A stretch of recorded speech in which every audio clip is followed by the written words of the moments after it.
नमस्कार, मैं अदिति आप सभी का स्वागत करती हूं IIMT मीडिया के विशेष कार्यक्रम history of the day. Travancore को आज के दिन मिली थी डच ईस्ट इंडिया कंपनी पर विजय। त्रावणकोर एशिया का पहला ऐसा राज्य रहा जिसने यूरोप के उपनिवेशवाद को सबसे पहले 10 अगस्त 1741 को पराजित कर अपना लोहा मनवाया था। यहाँ के राजा मार्तंड वर्मा ने कोल्लम, कयमकुलम और कोट्टाराकारा रियासतों पर कब्जा कर और कई अन्य रियासतों को मिलाकर साम्राज्य स्थापित किया था। कोट्टाराकारा और डच सेना ने मिलकर मार्तंड वर्मा के खिलाफ युद्ध किया, लेकिन मार्तंड वर्मा ने उन्हें हरा दिया और डच सेना को कोचीन तक खदेड़ दिया। इसके साथ ही डच द्वारा कब्जे में किए गए सारे इलाकों को भी त्रावणकोर के अधीन कर लिया था। आज के दिन किया गया था SLV-3 का प्रक्षेपण। SLV परियोजना भारतीय अंतरिक्ष अनुसंधान संगठन द्वारा 1970 के दशक में शुरू की गई थी। इसका उद्देश्य उपग्रहों को प्रक्षेपित करने के लिए आवश्यक प्रौद्योगिकी विकसित करना था।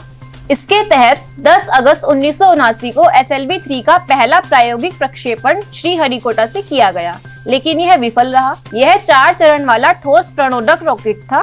उपग्रह प्रक्षेपण यान की परियोजना डॉक्टर APJ अब्दुल कलाम की अध्यक्षता में शुरू की गई थी। उपग्रह प्रक्षेपण यान का उद्देश्य 400 किलोमीटर की ऊंचाई तक पहुंचना और 40 किलो के पेलोड को कक्षा में स्थापित करना था। शास्त्रीय संगीत के अग्रदूत विष्णु नारायण भातखंडे का आज के दिन हुआ था जन्म। आधुनिक भारत में शास्त्रीय संगीत के पुनर्जागरण के अग्रदूत पंडित विष्णु नारायण भातखंडे का जन्म 10 अगस्त 1860 को हुआ था। उन्होंने शास्त्रीय संगीत के विकास के लिए भातखंडे संगीत शास्त्र की रचना की और इस संगीत पर प्रथम आधुनिक टीका भी लिखी। भातखंडे ने संगीत शास्त्र पर हिंदुस्तानी संगीत पद्धति नामक रचना को 4 भागों में प्रकाशित किया। ध्रुपद, धमार तथा ख्यात का संग्रह करके हिंदुस्तानी संगीत क्रमिक नामक ग्रंथ तैयार किया।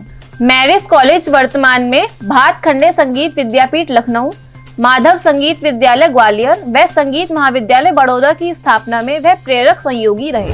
आज के दिन हुआ था पूर्व राष्ट्रपति VV गिरी का जन्म। देश के चौथे राष्ट्रपति VV गिरी का जन्म 10 अगस्त 1894 को ब्रह्मपुर ओडिशा में हुआ था। उन्हें 1975 में भारत के सर्वोच्च नागरिक अलंकरण भारत रत्न से सम्मानित किया गया था। उन्होंने मद्रास में वकालत शुरू की और वह श्रम आंदोलन और कांग्रेस से जुड़ गए। उन्होंने मद्रास और नागपुर में रेलवे मजदूर ट्रेड यूनियन गठित की, जो आगे चलकर अखिल भारतीय रेल कर्मचारी संघ बना। वह मद्रास सरकार में मंत्री और उत्तर प्रदेश, केरल और मैसूर में राज्यपाल रहे। बाद में VV गिरी भारतीय इतिहास में पहली बार कांग्रेस उम्मीदवार को हराकर राष्ट्रपति का चुनाव जीते। अमेरिकी राष्ट्रपति ने आज के दिन किए थे नेशनल सिक्योरिटी बिल पर हस्ताक्षर। अमेरिका के राष्ट्रपति हैरी S ट्रूमैन ने 10 अगस्त 1947 को नेशनल सिक्योरिटी बिल पर हस्ताक्षर किए थे। इसी के साथ वहां रक्षा विभाग स्थापित हुआ था और नेशनल मिलिट्री इंस्टीट्यूशन नामक सैन्य रक्षा एजेंसी का गठन किया गया था। 1949 में इस एक्ट को रक्षा एजेंसियों की जरूरत के अनुसार संशोधित किया गया और नेशनल मिलिट्री एस्टेब्लिशमेंट को रक्षा प्रतिष्ठान के रूप में बदल दिया गया। इसके साथ ही सेना, नौसेना और वायुसेना के सचिवों का कैबिनेट स्तर का दर्जा भी हटा दिया गया। आज के लिए बस इतना ही। कल फिर भेंट होगी इतिहास में दर्ज कुछ और महत्वपूर्ण घटनाओं के साथ। तब तक के लिए देखते रहिए और सब्सक्राइब करिए IIMT मीडिया।